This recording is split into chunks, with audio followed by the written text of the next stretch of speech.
Hey guys, welcome back. We've done so much with derivatives so far. We've done the power rule, product rule, quotient rule, chain rule, and we've done implicit differentiation.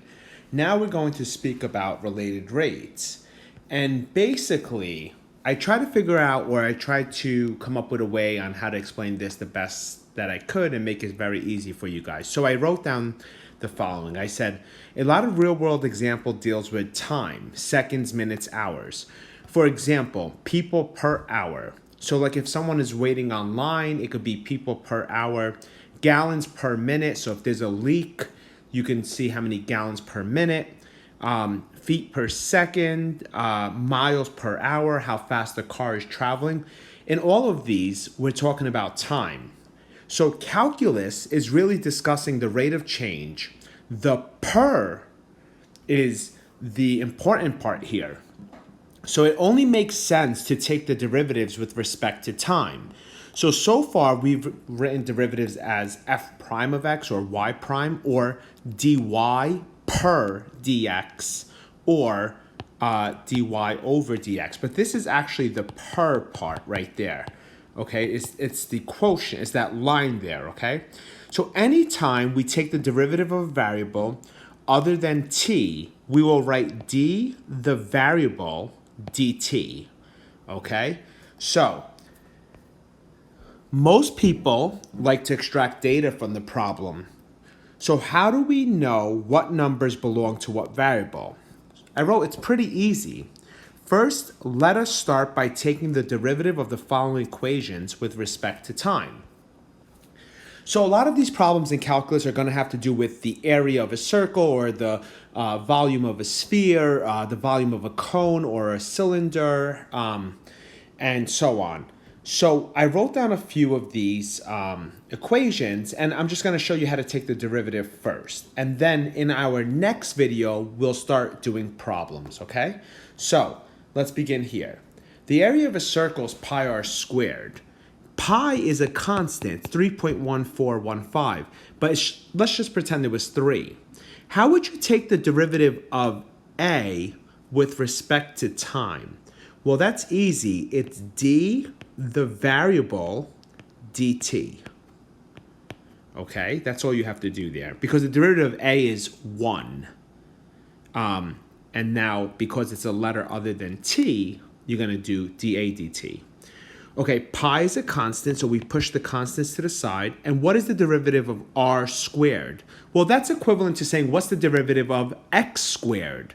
Well, the derivative of r squared is actually 2r to the first. You don't need to write down the first power. But 2r to the first power, right?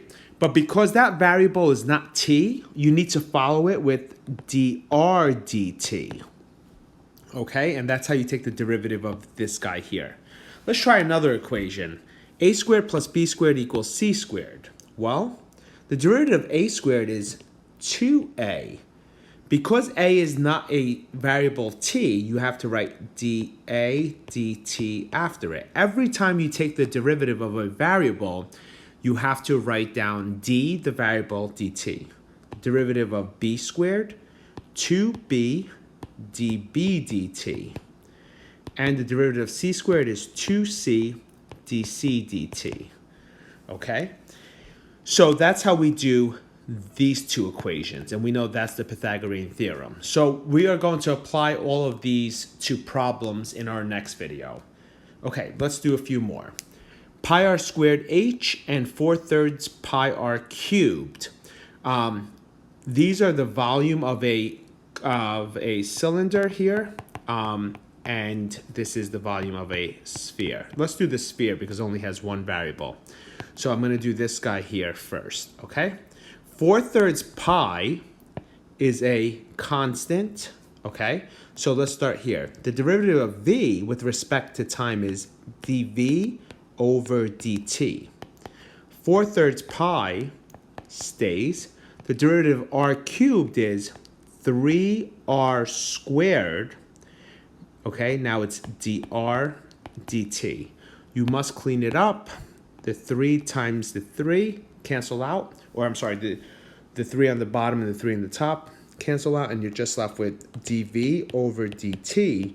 is equal to 4 pi r squared dr dt. Okay? So, once again, all of these guys that have this here, these are what I call the PER, the P-E-R, the PER. Okay, and those are going to be useful in helping us extract data. So that's how we do this, and there's nothing else to this.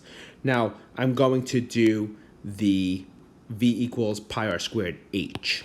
Now, in this case here, I hope you guys don't mind, I'm going to erase this too.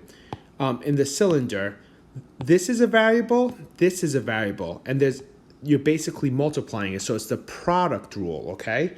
So let's see how we do this. The derivative of v is dv dt. Pi is a constant. So product rule says keep your first person, keep it. Don't take the derivative of it, just keep it. Take the derivative of the second. The derivative of h is 1. Okay, but because the letter is something other than t, you need 1 dh dt. Now you guys don't have to put this 1 here. And once again, this is all product, okay? Plus, we're going to keep the second, which is h, and then we're going to take the derivative of r squared, which is 2r to the first. But because this letter is a letter other than t, you're going to go dr dt. Okay, and that's pretty much all. Now, you'll be getting information in the problem about r, h, dh dt, dr dt, and you're just going to substitute it and figure out your answer. And once again, we'll do that in the next videos. But I just need you guys to know how to take the derivative with respect to time. Okay, we have time for 2 more quick ones, all right?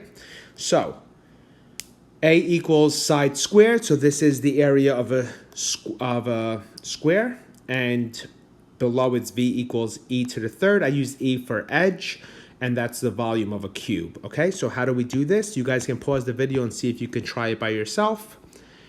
The derivative of a is dA dt. The derivative of s squared is 2s ds dt. That's all.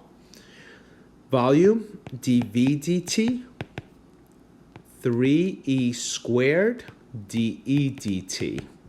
And you're pretty much done.